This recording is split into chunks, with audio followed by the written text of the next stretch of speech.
मैं संतोष कुमार मिश्र, प्रवक्ता जीव विज्ञान, जिला शिक्षा एवं प्रशिक्षण संस्थान कुशीनगर, आप सभी का हार्दिक स्वागत करता हूं। आज की इस कक्षा में जो हमारा टॉपिक है वह है cell, structural and functional unit of life organisms, या कोशिका जीवों की संरचनात्मक एवं क्रियात्मक इकाई। इस पाठ के आज के इस पहले क्लास में हम कोशिका के अवधारणा या कोशिका की समझ को समझने का प्रयास करेंगे कि जनरल अंडरस्टैंडिंग क्या है, कोशिका क्या है। जैसा कि आप इसमें देख रहे हैं, यहाँ पर लिखा है स्ट्रक्चरल एंड फंक्शनल यूनिट। तो सबसे पहले हम कोशिका को जानेंगे, फिर ये क्या कार्य करती है, इसकी बनावट कैसी है, उसके विषय में अलग से अध्ययन करेंगे। आज का ये जो लेसन है, आज का ये जो क्लास है, वो केवल इंट्रोडक्टरी टॉपिक है। हम सामान्य परिचय के रूप में इसको पढ़ेंगे। तो कोशिका को अंग्रेजी में हम सेल कहते हैं, CELL, सेल। इसी प्रोनाउंसिएशन के जैसे अन्य शब्द भी हैं, SHELL है, SALE है, लेकिन हमारा जो मतलब है वो है CELL, सेल से। इसका इतिहास क्या है कोशिका का, इसके लिए हमको पहले चलना पड़ेगा सन 1665। एक नाम आता है रॉबर्ट हुक। इनको कोशिका विज्ञान का पिता कहते हैं, फादर ऑफ साइटोलॉजी या फादर ऑफ सेल बायोलॉजी। क्यों? क्योंकि जो सेल की इनिशियल फाइंडिंग है उसको खोजने का क्रेडिट जाता है रॉबर्ट हुक को। अब इन्होंने कोशिका की खोज कैसे की, इसके लिए आप एक मटेरियल होता है कार्प, आप लोग जानते होंगे। ये सामान्यतः पहले बॉटल जो होती है उसको डॉट लगाने के लिए इसका यूज किया जाता है। कार्प होता क्या है, एक पौधा है पेरिकस सुबर, उसी की जो छाल होती है उससे कार्प बनती है, और उस कार्प से उस बोतल को सील किया जाता है, बंद किया जाता है, पहले किया जाता था। तो कार्प एक सॉफ्ट वुड के जैसी रचना होती है। तो जो जिज्ञासा है वही विज्ञान को जन्म देती है, विज्ञान को आगे ले जाती है। रॉबर्ट हुक के मस्तिष्क में भी एक ऐसी जिज्ञासा कोई आई होगी कि उन्होंने कार्प का एक बहुत थिन, बहुत पतली स्लाइस, जैसे हम सलाद काटते हैं तो मोटा काटते हैं, लेकिन उन्होंने क्या किया कि एज थिन, कि वो ट्रांसपेरेंट हो, इतनी पतली उसकी स्लाइस काटी। और चूंकि उस समय में जो माइक्रोस्कोप थे उसका आविष्कार नहीं हुआ था, तो लेकिन उन्होंने आवर्धन लेंस से, मैग्नीफाइंग लेंस से उस कार्प के महीन परत का अध्ययन किया, तो उनको ऐसी रचनाएं दिखी। आप देख सकते हैं, आप रूबरू होंगे, इसे हम कहते हैं हनीकॉम्ब या मधुमक्खी का छत्ता। इसमें बहुत से कोष्ठक दिखाई दे रहे हैं। तो जो रचनाएं कार्प में दिखी, किसको? रॉबर्ट हुक को, तो उसकी एक डेफिनिट बाउंड्री थी, लेकिन बीच में रिक्त स्थान था, खाली स्थान था, मधुमक्खी के छत्ते के जैसा दिख रहा था। तो इन्हीं विशेषताओं के कारण रॉबर्ट हुक ने इसको नाम दिया सेल्यूला। यहाँ पे लिखा हुआ है, मैं फिर से लिख दे रहा हूं, CELLULA, सेल्यूला लैटिन वर्ड है। इंग्लिश में यही मॉडिफाई होके होता है सेल, या इसी का मतलब इंग्लिश भाषा में हो जाता है सेल। तो हम सेल्यूला या सेल का मतलब समझें कि इसका सामान्य अर्थ क्या होता है, या रॉबर्ट हुक ने इसको सेल्यूला नाम क्यों दिया, सेल्यूला क्यों कह के एड्रेस किया, जो चीज उन्होंने देखा। एक और बात, रॉबर्ट हुक ने कार्प की उस स्लाइस में जो भी उनकी फाइंडिंग्स थी ये हनीकॉम्ब के जैसे, उन्होंने एक किताब लिखी माइक्रोग्राफिया। माइक्रोग्राफिया इस बुक का नाम था। ग्राफ्स मतलब होता है ग्राफ, चित्र, माइक्रो स्मॉल। तो ये जो छोटी छोटी संरचनाएं दिखाई दी थी, इनका पहला पब्लिकेशन रॉबर्ट हुक की बुक माइक्रोग्राफिया में किया गया। अब रॉबर्ट हुक ने इनको सेलुलर नाम क्यों दिया और इस सेलुलर का मतलब क्या होता है? इसका मतलब होता है हॉलो चैम्बर। ये लिटरल मीनिंग है इसे, एक खाली जगह जो चारों तरफ से एक निश्चित बाउंड्री के द्वारा घिरी हुई हो। जैसे उदाहरण के लिए मैं आपको बताऊं कि जिस समय मैं इस क्लास में पढ़ा रहा हूं तो ये जो कमरा है ये भी एक सेल है, CELL, यही सेल जो यहाँ पे लिखा हुआ है। शाब्दिक अर्थ यही हुआ, लिटरल मीनिंग, कि एक ऐसी 3 डायमेंशनल जगह जो चारों तरफ से बाउंड्री से घिरी हुई हो, उसको हम सेल कहते हैं। ये इसका शाब्दिक अर्थ हुआ। तो चूंकि रॉबर्ट हुक ने जो चीज देखा था, ये मृत कोशिकाएं होती हैं। जो कार्क होता है वो लिविंग सेल्स नहीं होती हैं, डेड सेल्स नहीं होती हैं, मृत सेल्स होती हैं। आगे हम जाके पढ़ेंगे। तो रॉबर्ट हुक ने जो देखा, उन्होंने केवल कोशिका भित्ति को देखा था, और सेल में, प्लांट सेल में जो कोशिका भित्ति होती है वो डेड स्ट्रक्चर है, मृत संरचना है।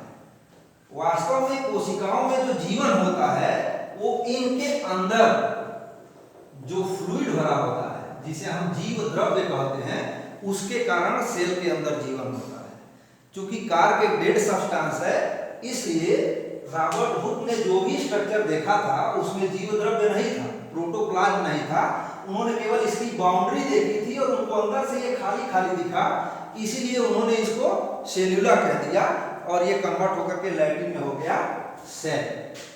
तो एक जनरल व्यू हमको क्या मिलता है कि सबसे पहले रॉबर्ट हुक ने 1665 ईस्वी में कार्क की एक पतली स्लाइस में मैग्नीफाइंग लेंस से देखने पर जो उनको हनीकॉम्ब या बीकॉम्ब के जैसे स्ट्रक्चर दिखाई दिया, जो अंदर से खोखली थी, जिसके चारों तरफ दीवार थी, इसी खाली संरचना को, खाली जगह को उन्होंने सेल्यूला नाम दिया और वही हो गया सेल। तो ये तो बात आती है कि फर्स्ट डिस्कवरी, सबसे पहली बार सेल का नाम जो आया वो रॉबर्ट हुक के कारण आया और उनको फादर ऑफ सेल बायोलॉजी या फादर ऑफ साइकोलॉजी कहा गया। लेकिन सबसे पहला लिविंग सेल को देखने का जो क्रेडिट जाता है, जीवित कोशिका को पहली बार जो देखने का क्रेडिट जाता है, वो जाता है एंटोनी वान लीeuwenhoek को। 1674, कुछ ही समय के बाद, लगभग 9 साल के बाद इनके 1674 में एंटोनी वान लीeuwenhoek ने क्या किया कि ये तालाब का कुछ पानी लेके आए और उसको इन्होंने भी मैग्नीफाइंग ग्लास से देखा। तो इन्हें कुछ छोटे छोटे जीव उस पानी में हिलते डुलते दिखाई दिए और इन्होंने इनका नाम रख दिया एनिमल्क्यूल्स, यानी वो फर्स्ट लिविंग सेल थी जो देखी गई थी एंटोनी वान लीeuwenhoek के द्वारा।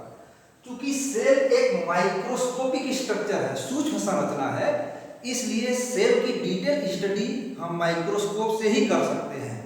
और उस जमाने में माइक्रोस्कोप नहीं था, तो एक आउटलाइन स्ट्रक्चर सेल की खोजी गई इनके द्वारा।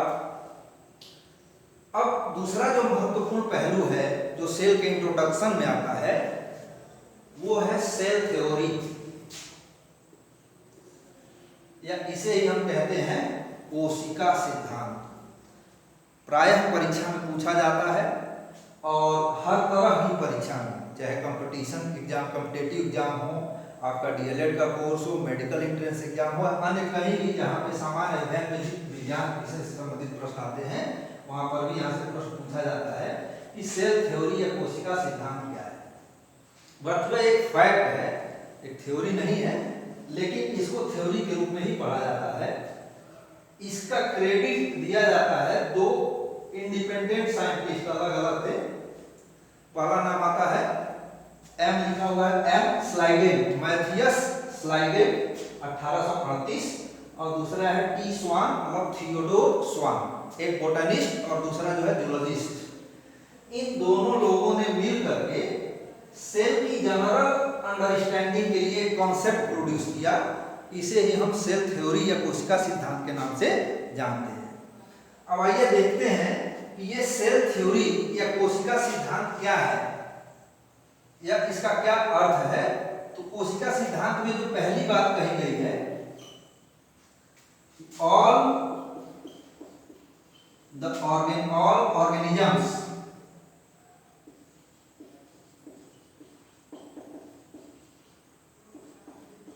are made of cell and cell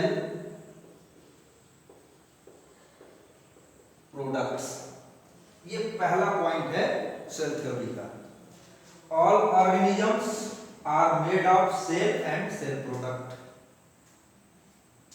यानी जितने भी पृथ्वी पर जीव हैं, जीव मतलब जिनमें जीवन है, वो सभी के सभी कोशिका और कोशिकी पदार्थों से बने होते हैं। यदि पूरे विश्व में कोई भी ऐसी संरचना जिसमें जीवन विद्यमान है, वो जीवित है, तो निश्चित रूप से वो किससे बना है?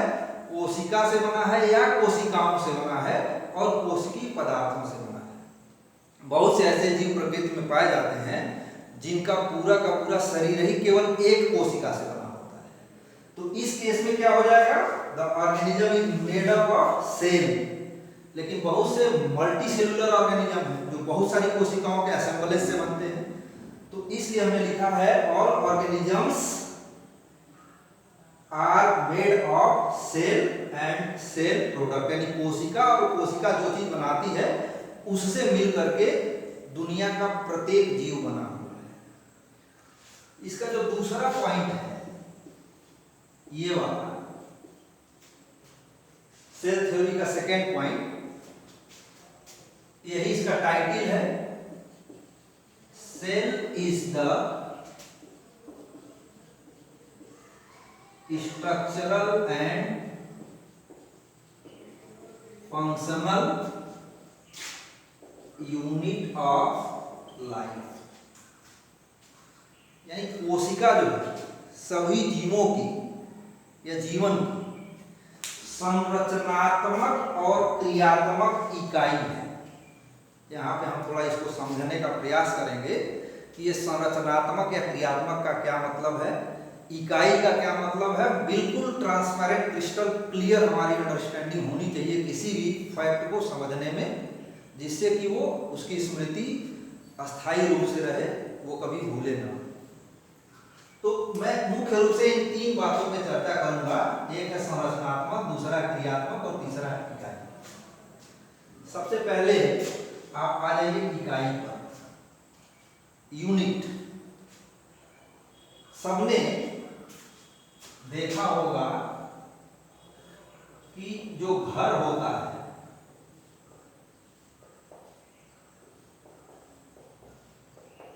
दीवार जब हमारी बनती है तो वो बनती है ईंट और सीमेंट से।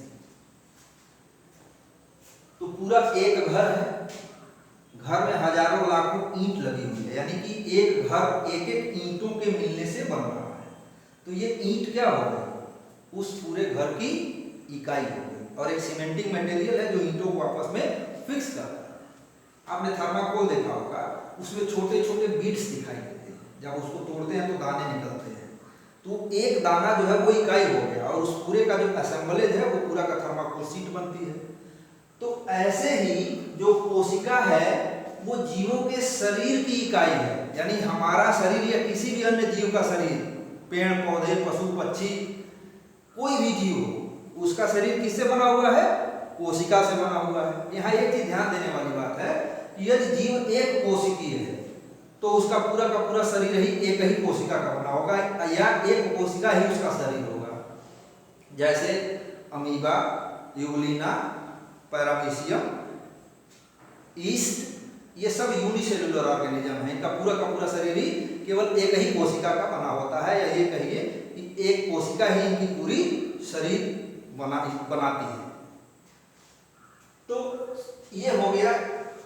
ये मल्टी सेलुलर की बात करें, जैसे आदमी, बंदर, घोड़ा, सांप, बरगद, नीम, पीपल, तो ये जो जीव हैं इनका शरीर बहुत सी कोशिकाओं के आपस में मिलने से बनता है।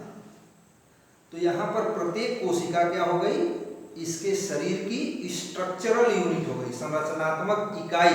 शरीर कैसे बन रहा है, असेंबलेज ऑफ सेल्स, कोशिकाओं के आपस में मिलने से। तो एक कोशिका इकाई और पूरे कोशिकाओं का समूह मिलकर के उस शरीर का निर्माण करता है। दूसरा शब्द हो गया क्रियात्मक। इसका क्या मतलब है कि प्रत्येक कोशिका इंडिपेंडेंटली वर्क कर सकती है या करती है। हर कोशिका स्वतंत्र है, वो अपना कार्य स्वयं करती है। आप सामान्य रूप से कहा जाए कि श्वसन जो है कौन करता है, तो आप क्या कहेंगे कि हम सांस लेते हैं, फेफड़ा है, श्वसन अंग है, सही बात है। लेकिन ये जानिए कि हमारे शरीर की प्रत्येक जीवित कोशिका, सब में माइटोकॉन्ड्रिया होता है और श्वसन का कार्य शरीर के हर सेल में होता है। जहाँ पे भी माइटोकॉन्ड्रिया प्रेजेंट है वहाँ पे श्वसन होता है। तो भले हम सांस फेफड़े से लें, लेकिन ये जो ऑक्सीजन सेल्स को जाती है और हर सेल रेस्पिरेशन करती है, श्वसन करती है। तो इस तरह से प्रत्येक सेल श्वसन के द्वारा एनर्जी प्रोड्यूस करती है और उस एनर्जी के द्वारा बहुत से कार्य करती है। तो सेल न केवल संरचना की इकाई हो गई, बल्कि ये कार्य करने की भी इकाई है। इसलिए कहा गया है कि cell is the structural and functional unit. अब ये जो दो सिद्धांत थे, बाद में एक और साइंटिस्ट आते हैं, रुडोल्फ वर्सो, 1858। इन्होंने अपना एक पॉइंट इसमें और जोड़ दिया, थर्ड पॉइंट, ओमनिस सेल्यूला ई सेल्यूला। बहुत इंपॉर्टेंट फ्रेज है, ओमनिस सेल्यूला ई सेल्यूला। समझ में नहीं आ रहा होगा, इसका इंग्लिश वर्जन है, मैं यहां पे लिख दे रहा हूं, all cells arise from pre-existing